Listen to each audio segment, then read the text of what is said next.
The day my fiancée pretended to have amnesia, she dragged me to the Civil Affairs Bureau and turned the marriage certificate we had received just the day before into a divorce certificate. 2 days later, the wedding I had meticulously planned still went ahead as scheduled. The bride was still her, but the groom had changed. He was now her ex-boyfriend, the one she had been entangled with on and off for years. When we met again, she grabbed my hand, her eyes red as she asked, "Joel, where have you been? Why haven't you come to find me all this time?" I pretended to be confused, looking at her as if she were a stranger. "Miss, who are you? Do we know each other?" "Joel, come to the Civil Affairs Bureau at 9 to get the divorce," Sophia said over the phone, hanging up without waiting for my reply. Sophia was my fiancée. She had lost her memory. The first thing she did after losing her memory was call me and ask for a divorce. We had gotten married yesterday morning, yet by today the marriage certificate had already become a divorce certificate. When I arrived at the Civil Affairs Bureau, I realized Sophia wasn't alone. The man walking closely beside her, holding her arm, was someone I recognized immediately. I had seen him before in Sophia's secret WeChat moments. His name was Horace, her ex-boyfriend, the one she had been involved with for 5 years. He had disappeared from her social circle only after I showed up in her life. Now that Sophia had lost her memory, she had forgotten me, but he had returned to her side. When Horace saw me, his smile stiffened. He stammered, "Mr. Sue, please don't misunderstand.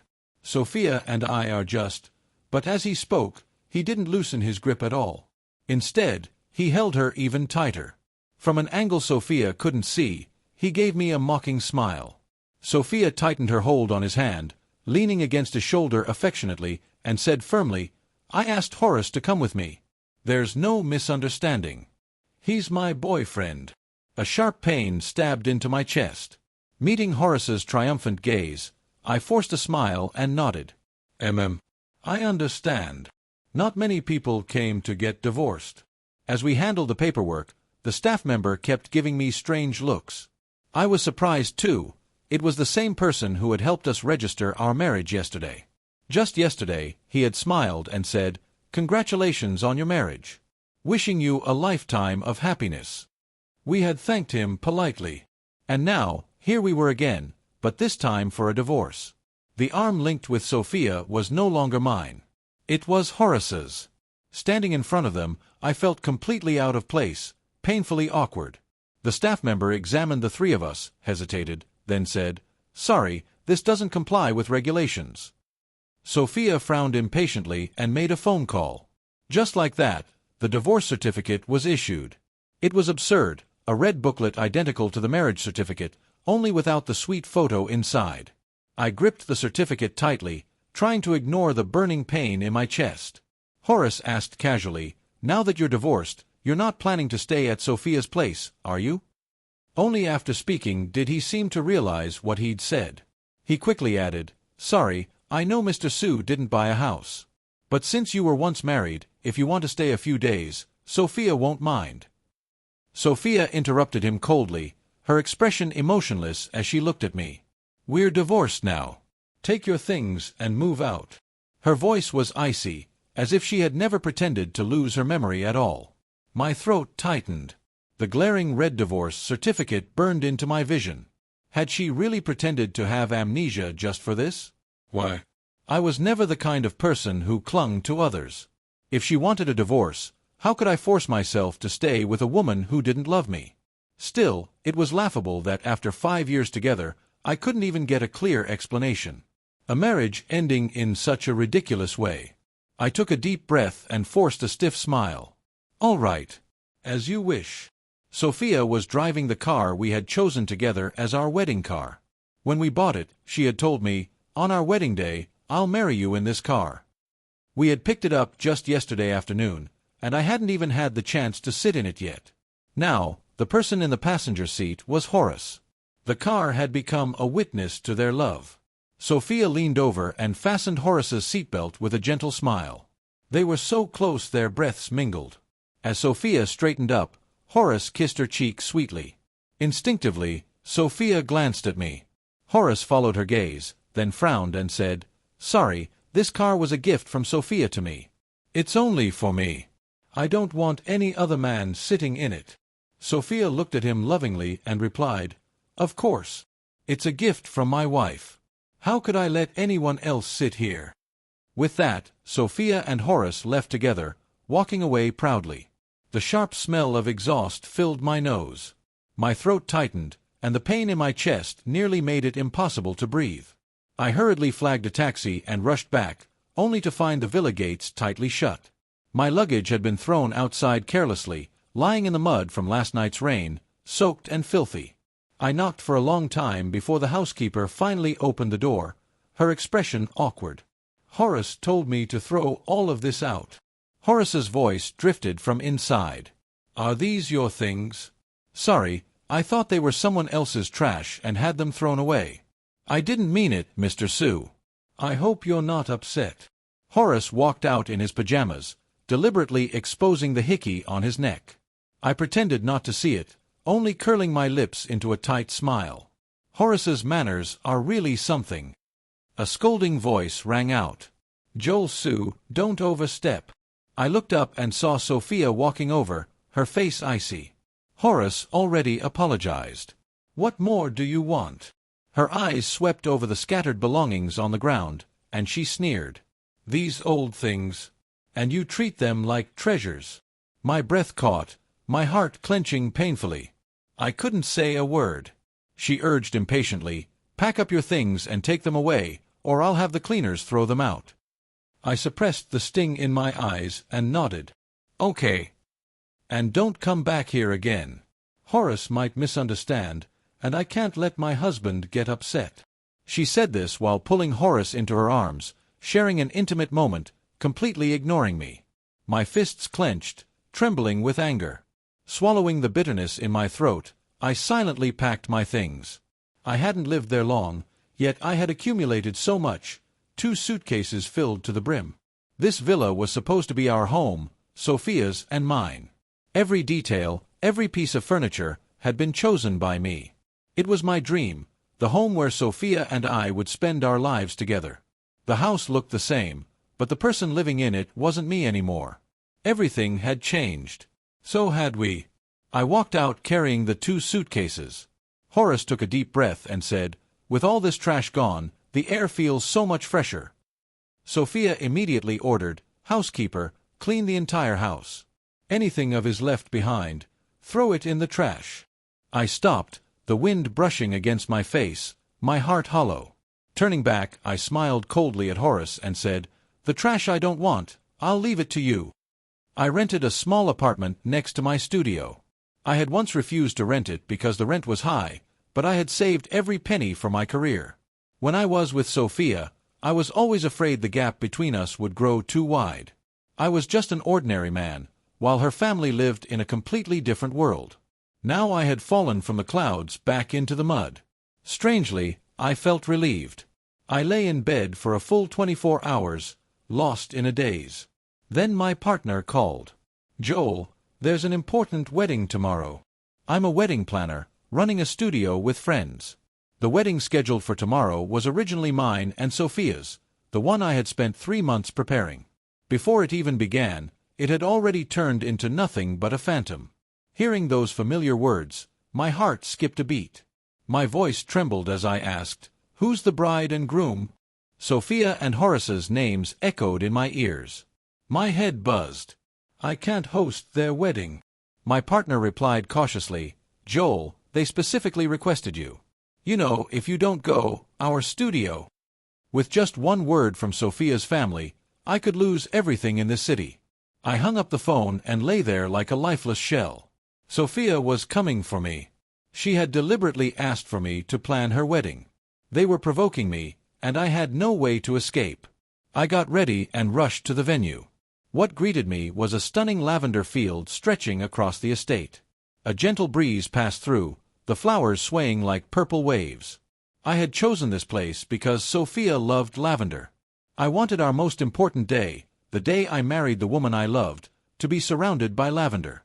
Now, standing there, all I felt was bitterness.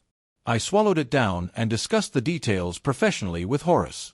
He complained non-stop, pointing out issues and demanding changes. Sophia sat beside him patiently, leaning into his arms without the slightest impatience. Not long ago, she had leaned into my arms the same way, listening tirelessly to my wedding plans. After wasting half the day, Horace finally said, "Forget it. Let's stick to the original plan. Mr. Sue knows it best. I trust him." I stared at the dense notes on the tablet, gripping it tightly. The original plan was the one I had designed for my own wedding. Sophia knew that. Horace smiled smugly. "The wedding is tomorrow morning. It's a bit rushed, but I believe Mr. Sue will do a perfect job, right?" I froze. Tomorrow morning? Our wedding had been scheduled for tomorrow morning. I looked up and met Horace's triumphant gaze. The wedding I had prepared for over a month was now being taken over by him. It made me sick. After a long silence, I forced out a single word. "Okay." Horace wrapped an arm around Sophia and grinned like a fox. "Sophia, Mr. Sue really helped us so much. We should give him a big red envelope at the wedding." Sophia replied coldly, "It's his job. Why else would I pay him?" Horace's smile widened. I closed my eyes, tightened my lips, and muttered, Horace is right. You two are gods. This is what I should do." I stayed up all night. The wedding began at 10 in the morning. Just as I was about to leave, dizziness hit me hard. My forehead burned, my steps unsteady. Between the fever and exhaustion, I could barely stand when someone suddenly supported me. I opened my eyes. It was Sophia. Without thinking, I pushed her away. She looked surprised, then cold. "What are you standing here for? Don't you want to help? Are you trying to be the groom?" I forced a smile. Money is hard to earn, and humiliation is hard to swallow. I didn't have the energy to argue. I turned to leave, but someone called out. Horace stood there in a tailored suit, confident and composed. My gaze fell on the suit. It was the one Sophia had chosen for me. Now it was on him. My fingers dug into my palms, the pain pulling my thoughts tight. Horace whistled smugly. "Mr. Sue, do you think this suit looks good? Does it fit today's atmosphere?" I nodded faintly. His smile deepened, his eyes locking onto mine. "I wonder if Mr. Sue would be willing to host our wedding." Something snapped inside me. I looked up, my eyes burning. Sophia seemed pleased and said, "Did you hear that? Horace asking you to host is an honor." A sarcastic smile curved my lips. "What if I say I don't want to?" Sophia looked at me coldly. "Then I'll have to assume Mr. Sue is incompetent.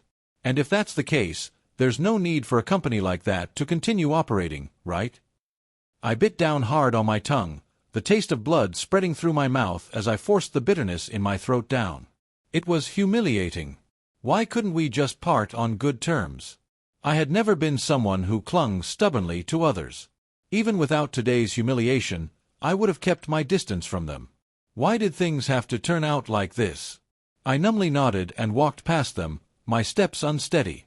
When I reached Horace's side, I paused briefly and said in a low voice, "Horace, second-hand goods aren't suitable for you. Your shoulders are too loose, and your waist is too tight."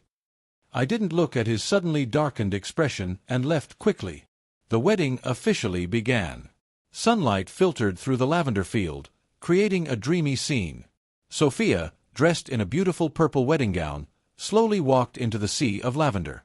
Amid thunderous applause, she placed her hand in Horace's. I thought I had already gone numb, but my eyes filled uncontrollably with tears. This was the wedding I had imagined countless times. For 3 months, I had worked tirelessly to make it a reality.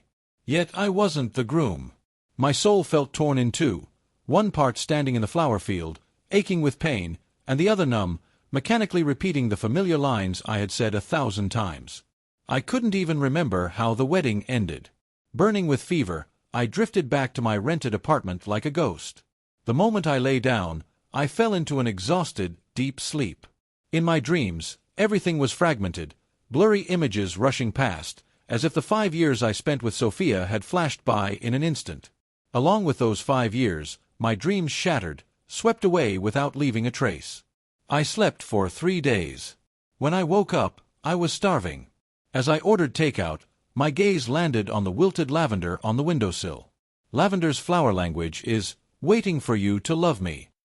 Sophia liked it, so I had planted it on the balcony for her. I realized I no longer needed it. Strangely, everything about Sophia felt like it had become part of the past, completely erased during those 3 days and nights of darkness. Even when I thought about her, it felt like looking at flowers in a mirror or the moon reflected in water, vague and distant, as if from another lifetime. I touched my chest, feeling my heart beating strongly. It no longer hurt. I blocked Sophia. If she wanted to pretend she had forgotten me, I hoped she would do it completely. It was better for us to remain strangers for the rest of our lives. Perhaps it was a case of failure in love, but success in work. We expanded our business nationwide. I began traveling frequently for work. A month later, when I returned from my last business trip, I walked out of the company building and saw a red sports car parked by the roadside. A woman leaned against the car door, looking exhausted, as if she had been waiting for a long time. When she saw me, she rushed toward me. In the backlight, I could clearly see her features. It was Sophia. I instinctively frowned. Before I could leave, she wrapped her arms around my waist from behind. Her eyes were red, as if I had wronged her. "Joel, where have you been? Why didn't you come to find me?" A bitter smile formed deep in my heart. I turned slightly, my expression filled with confusion and wariness, and looked at her as if she were a stranger. "Miss, who are you? Do we know each other?" Sophia froze, disbelief flooding her face. She hugged me tighter in panic. "Joel, what are you saying? How can you pretend you don't know me?" Pain shot through my wrist. I frowned, my gaze turning cold. "Miss, let go. This is harassment. If you don't, I'll call the police." She didn't release me. Her eyes searched my face, and when she saw the unfamiliarity there, panic and unease overtook her. Her voice trembled. "Joel, I'm Sophia. I'm your wife." I looked at her with complete disbelief. Struggling, I shoved her away forcefully. She winced in pain but still didn't let go. I shouted, "Crazy woman!" She tried to cover my mouth, but it was too late. Passers-by quickly gathered. Flustered, she explained, "I'm his wife. He's just throwing a tantrum." I yanked my hand free. "She's lying. I don't know her." The crowd watched us in confusion, and some bystanders even called the police. We were both taken to the station. Sophia was my wife. She used to be. Now, she could only be called my ex-wife. The dates on our marriage and divorce certificates were only 1 day apart. Our marriage hadn't even lasted 24 hours. After everything was clarified, the police looked at Sophia with unspoken judgment. After a thorough scolding, she was released. Outside the station, Sophia stared at me intensely and asked hoarsely, "Joel, don't you recognize me anymore?" I stepped back in disgust and said indifferently, "I had a serious illness a month ago and lost a lot of memories. Should I recognize you? If I've forgotten, then it doesn't matter." Her expression crumpled. She opened her mouth to speak, but I cut her off. "I heard you're my ex-wife. Since you're my ex, there's no need for us to have anything to do with each other anymore." Sophia panicked. "Joel, let me explain." Horace's voice interrupted her. "Sophia." I looked over and saw him approaching quickly, hostility filling his gaze. He arrogantly linked his arm with hers and questioned me, "Why are you here?" I scoffed. "Are you Sophia's husband? If you want answers, ask your wife, not an innocent bystander like me." Horace hesitated but stubbornly said, "Sophia wouldn't be wrong." Unexpectedly, Sophia pulled her arm out of his grasp. She never once looked at Horace. She stepped toward me, then stopped when she saw the caution in my eyes. Hoarsely, she said, "Joel, he's not my husband. We never got married. You're my only husband." Horace's face darkened completely. He nervously reached for her. "Sophia, let's go home, please." She instinctively shoved him away. He stumbled backward, hitting the ground and groaning exaggeratedly. "Sophia, I'm hurt." She didn't even glance at him. Her eyes stayed fixed on me, her voice pitiful. "Joel, let me explain. I had amnesia before, and that's why I was tricked into divorcing you. But now I remember everything. I cut her off impatiently. I don't care. Please don't bother me. I turned and walked away. When she tried to follow, I warned coldly, "This is a police station. Do you want to go back inside?" She stopped. I left without looking back, hearing her and Horace arguing heatedly behind me. It had nothing to do with me. But Sophia began clinging to me relentlessly. She somehow found my apartment and waited outside my door every day, looking pitiful. Every time I opened the door and saw her, my brows furrowed in disgust. A flash of hurt crossed her eyes, but she still handed me breakfast, steamed buns and century egg congee from my favorite shop far away. The food was still steaming hot. I impatiently pushed her hand away. The buns rolled on the dusty ground, and the congee splashed onto my pants. I lost my temper. "Can you stop causing trouble first thing in the morning? This is so annoying." She looked at me with wounded eyes. A little congee spilled onto her hand, reddening her skin. She lowered her head meekly. "Joel, I'm sorry." I slammed the door shut. After changing, I ignored her standing outside. She followed me, pitiful, as my car's exhaust blew in her face. By noon, she sent flowers and lunch to my company. I refused everything. By the time I checked, the food had spoiled in the heat. I threw it and the foul-smelling flowers into the trash. When I looked up, I met her wounded gaze. I snapped, "Why do you always trouble others?" She bit her lip, gloom clouding her eyes. Rubbing my temples, I said impatiently, "Sophia, what's the point? I don't remember you, and I don't want to. Stop interfering with my life." She went pale, standing silently, eyes full of sadness.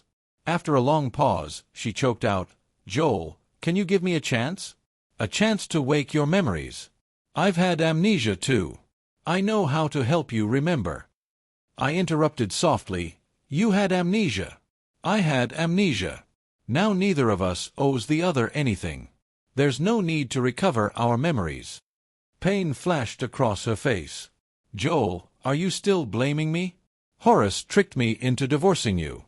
Can you forgive me?" I stressed impatiently. "It doesn't matter." "I don't care." Her voice faltered. Her breathing grew uneven. After a long silence, she rasped, "Joel, you weren't like this before. I work as a wedding planner and have dealt with countless problems. That's why I always keep my emotions stable in front of Sophia. The only thing that makes me lose control is her pretending to have amnesia and demanding a divorce. I knew she was faking it, just another way to toy with me. Still, I lost control. I saw the satisfaction in her eyes. She enjoyed my pain. As if only by humiliating myself could I prove my love. That wasn't love, it was mockery. She didn't deserve forgiveness. Again and again, I pushed her away. She never stopped coming back. One night, I casually posted a food video with a drooling emoji. Half an hour later, she knocked on my door, drenched in sweat, holding the exact dish. She must have run all over the city to find it. She handed it to me meekly. "Joel, you said you wanted this." I felt nothing but disgust. I shoved it away. "You know I'm dieting. Why do you always make things worse?" I slammed the door, then reopened it just to say, "Get lost. Stop snooping on my life." I blocked her alternate account. Unable to reach me, she waited outside my apartment and office. I overheard her arguing with Horace on the phone. Her assistant begged her to return. Her father was ill. The company was suffering. Shareholders were unhappy. She was cornered. I thought she'd give up. But she didn't. I opened the door again and saw her standing there. She looked worn down. The delicate makeup on her face couldn't hide the dark circles beneath her eyes. Looking closer, I noticed her eyes were slightly red.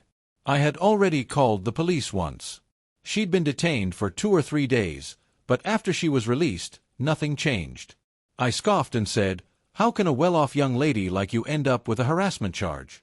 How can you be this pathetic?" Sophia clenched her teeth, her jaw tightening. She didn't say a word, but her posture showed stubborn determination. I was exhausted by this meaningless back and forth. Crossing my arms, I looked down at her and asked coldly, "Tell me, what will it take for you to give up?" Hearing that, Sophia suddenly straightened, her eyes lighting up with excitement. She said eagerly, "Joel, give me a chance to help you recover your memory, okay? Once you remember everything, you'll definitely come back to me." I stared at her for a moment, then said slowly, "You're so sure that once I remember everything, I'll change my mind? But whether I have amnesia or not, the fact remains that you divorced me and married Horace. I don't believe that regaining my memories will make me forgive you." Faced with my blunt words, Sophia instinctively took a step back. Her eyes avoided mine, no longer daring to meet my gaze.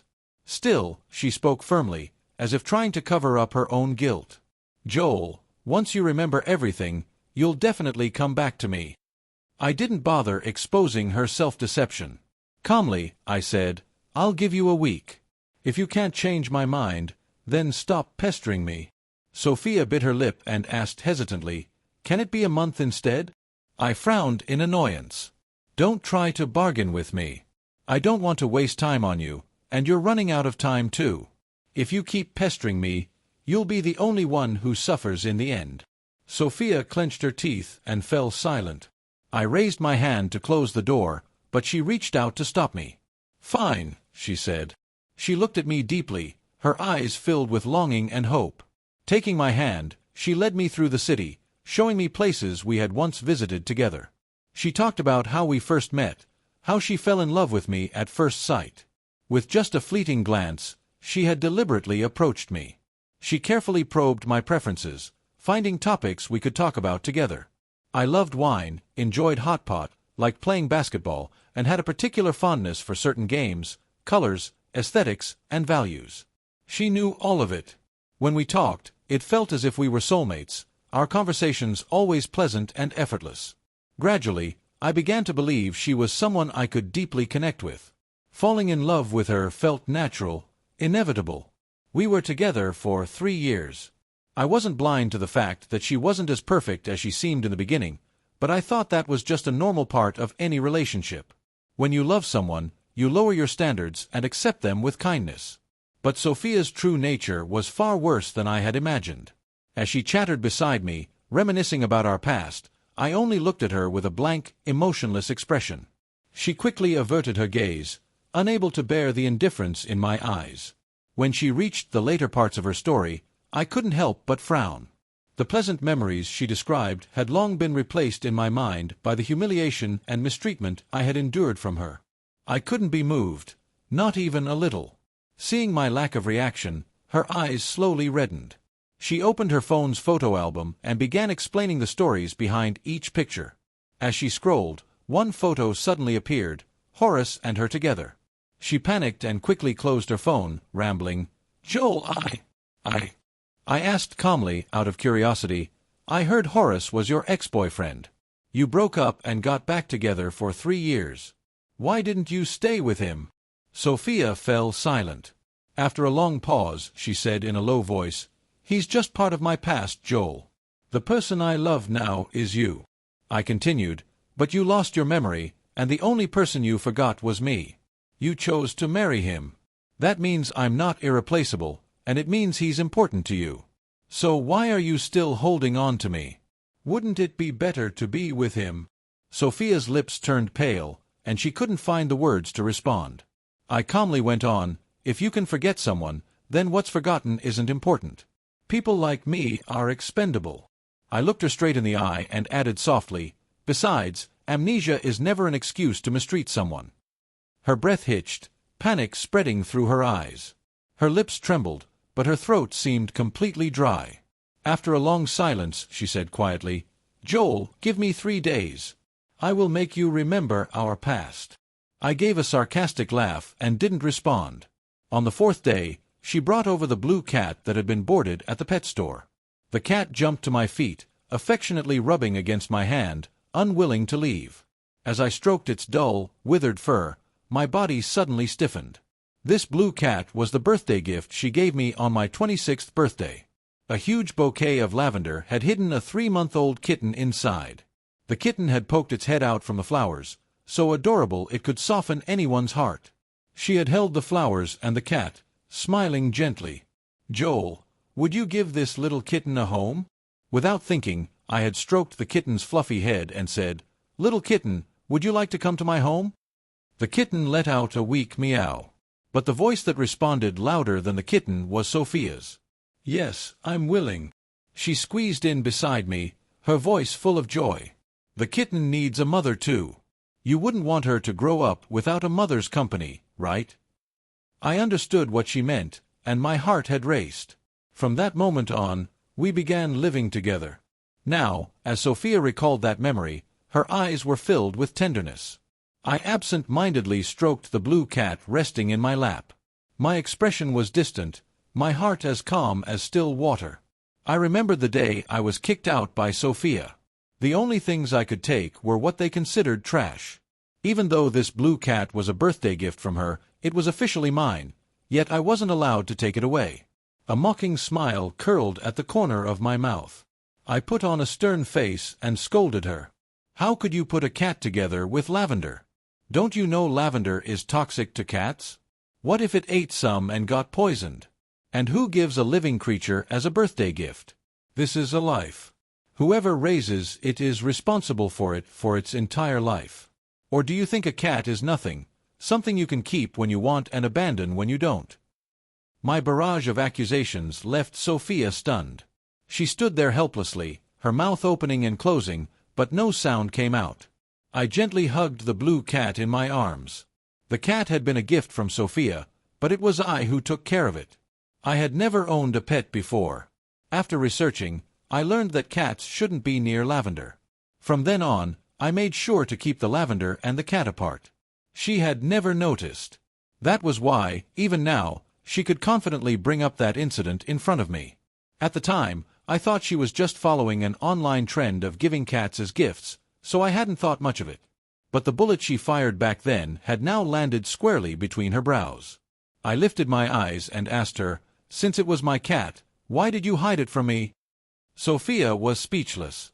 I calmly pressed on. "I lost my memory, so tell me, is it my fault? Is it because I didn't want to take care of it anymore?" She clenched her fists, regret and struggle suffocating her.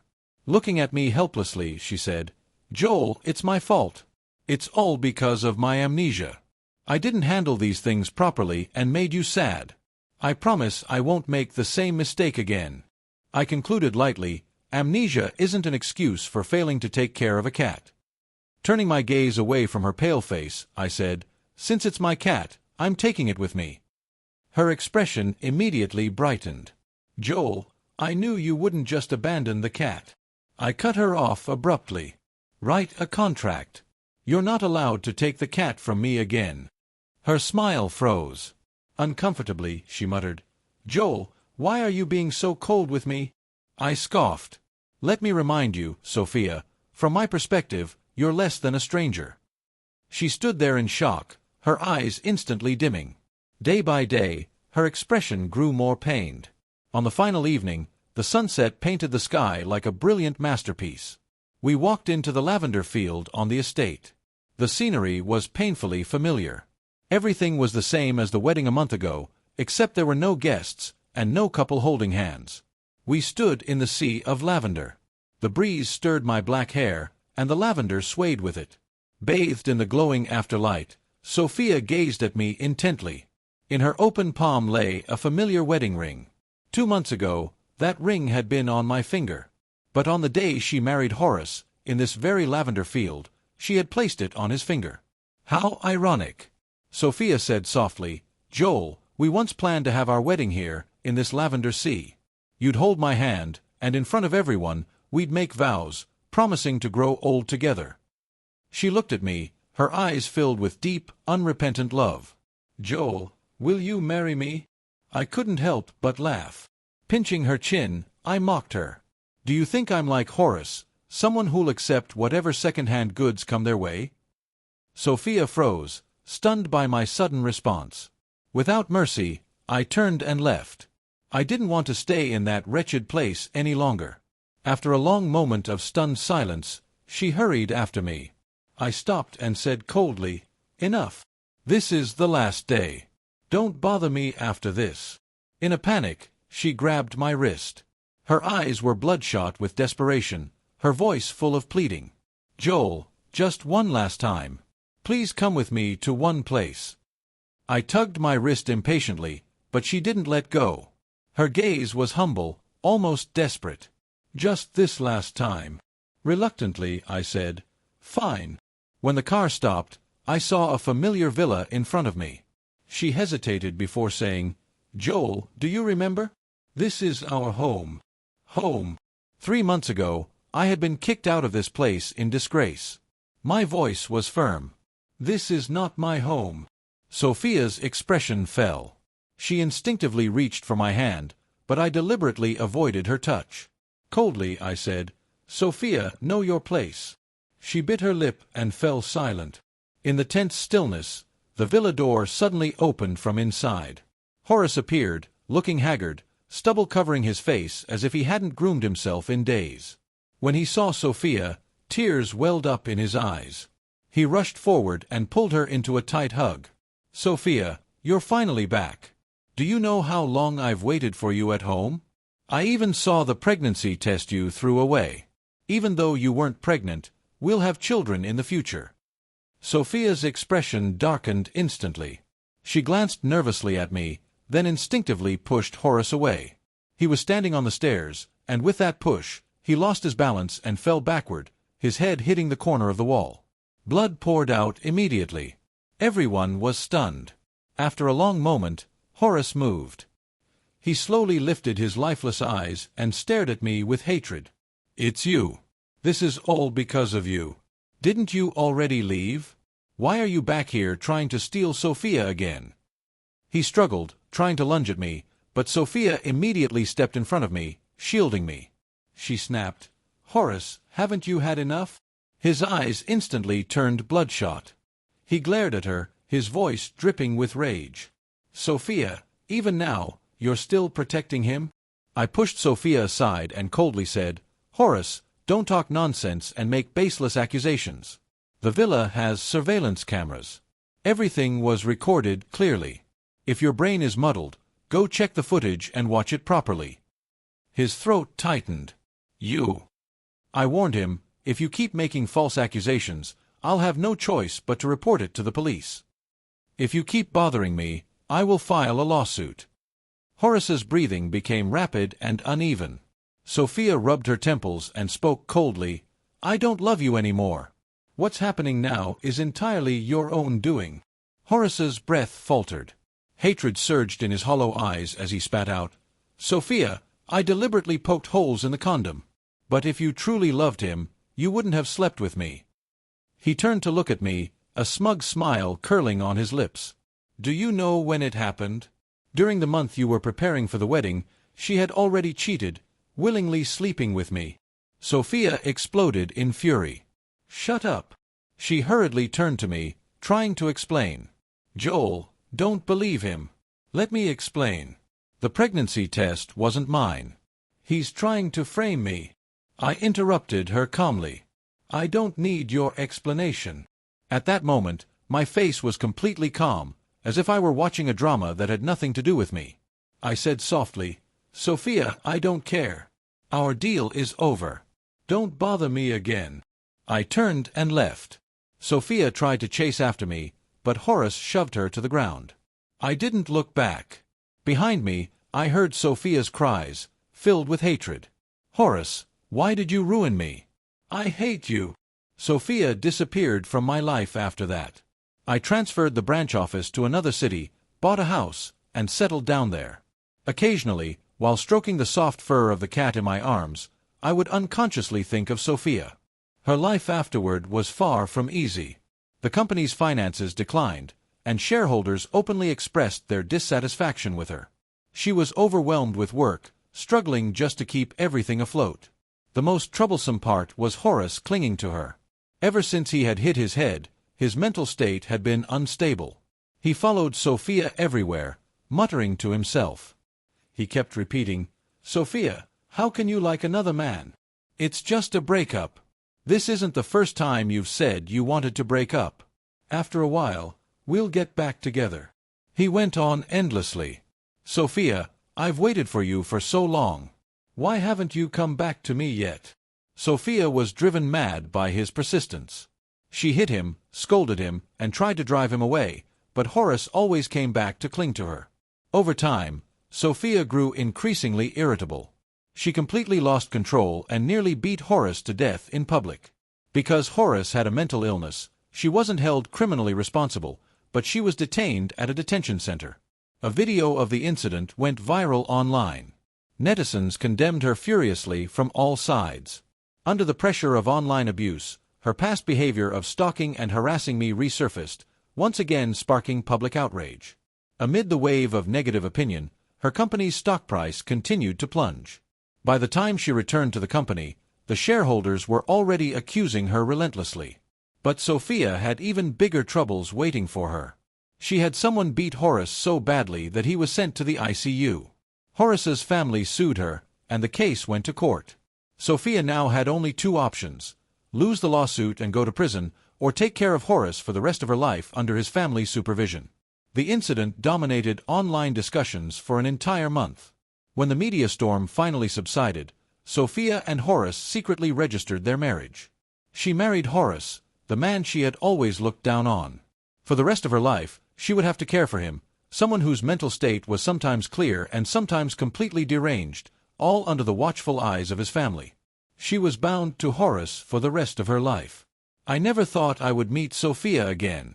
It happened purely by chance. She spotted me, her eyes filled with complicated emotions. After a moment, she called out softly, "Joel, are you doing well now?"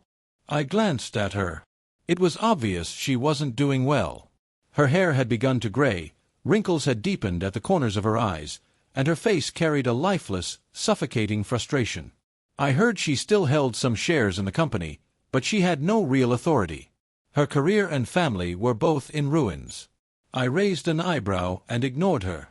As I was about to get into the car, her gaze lingered on me, unwilling to let go. I turned back, stopping just far enough for her to hear my voice. "My amnesia was fake. And I know yours was too. We're even now." Sophia's pupils dilated in shock.